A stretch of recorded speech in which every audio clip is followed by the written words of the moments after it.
আসসালামু আলাইকুম রহমতুল্লাহ। আলহামদুলিল্লাহ ওয়াসসালাতু ওয়াসসালামু আলা রাসূলিল্লাহ ওয়া বা'দ। সুপ্রিয় সম্মানিত দর্শক ও শ্রোতা, আজ আপনাদেরকে জমাদিউ সানি মাসের ফজিলত, আমল এবং রোজা নিয়ে আপনাদের সামনে আলোচনা করব। সম্মানিত দর্শক ও শ্রোতা, আরবি বছরের ষষ্ঠ মাস, এটা হলো জমাদিউ সানি। এই মাসের ফজিলত সম্পর্কে আমরা জানব। দেখুন, তার আগে জেনে নেই জমাদিউ সানি মানে কি। জমাদিউ সানি মানে হলো, আমরা যদি জমাদা শব্দটাকে আলাদা করতে যাই তাহলে এটাকে বলা হয় শুষ্ক, দৃঢ়, অবিচল বা শীত। আর জমাদিউ সানিকে যদি আমরা একসাথে বলতে যাই তাহলে আমরা এটুকু বলতে পারি শীতের দ্বিতীয় মাস। তাহলে আসুন আমরা এই মাসে কি কি আমল করব, এই বিষয়গুলো আমরা এক এক করে একটু জেনে নেই। ফাজাইলুস শুহুর নামক একখানা কিতাব আছে। মাসগুলোর ফজিলত নিয়ে যে কিতাবে বর্ণনা করা হয়েছে, ওই ফাজাইলুস শুহুর নামক কিতাবে উল্লেখ রয়েছে হযরতে আখতার বিন হাসান রাদিয়াল্লাহু তাআলা আনহু হতে বর্ণিত আছে। তিনি বলেন, হযরতে আবু বকর সিদ্দিক রাদিয়াল্লাহু তাআলা আনহু জমাদিউ সানি মাসের প্রথম রাত্রে তিনি 12 রাকাত নফল নামাজ পড়তেন।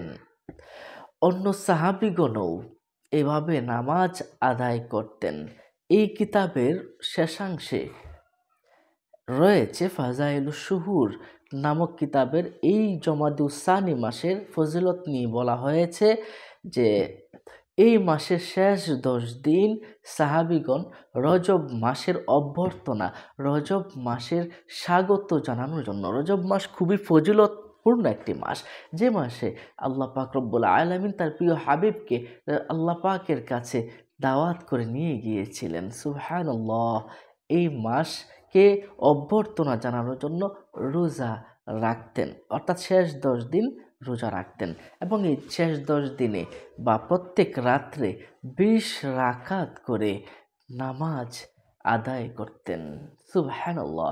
আমল, এটা তো খারাপ কিছু নয়। ওই আমল আল্লাহ পাকের কাছে সবচেয়ে বেশি পছন্দনীয়, যে আমল সব সময় প্রতিদিন করা হয়।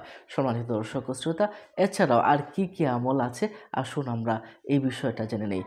বেশি করে নেক আমল করা, তাহাজ্জুদ নামাজ আদায় করা, আওয়াবিন সাওয়াল, এরপরে আপনার চাশত নামাজ, এশরাকের নামাজ, এগুলো একটু বেশি করে পড়া, এটা প্রত্যেক মুমিনেরই কিন্তু উচিত। দেখুন, এই জমাদিউ সানির সময় কিন্তু দিনটা একটু ছোট থাকে এবং রাত কিন্তু বড় থাকে। সাহাবায়ে কেরাম এই মাসগুলো আসলে এত বেশি খুশি হয়ে যেতেন, কারণ দিন ছোট হওয়ার কারণে রোজা রাখতে সহজ হয়ে যেত।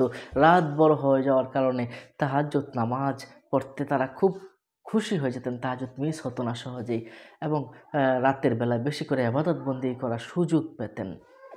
তো এই জন্য তারা কিন্তু খুশি হতেন। এই জন্য আমরা আমাদের যাদের মানতের রোজা আছে, আমরা মানত করেছি কিন্তু রোজা রাখতে পারিনি, এই সময়ে আমাদের মানতের রোজা রাখাটা কিন্তু খুব জরুরি বলে আমি মনে করি।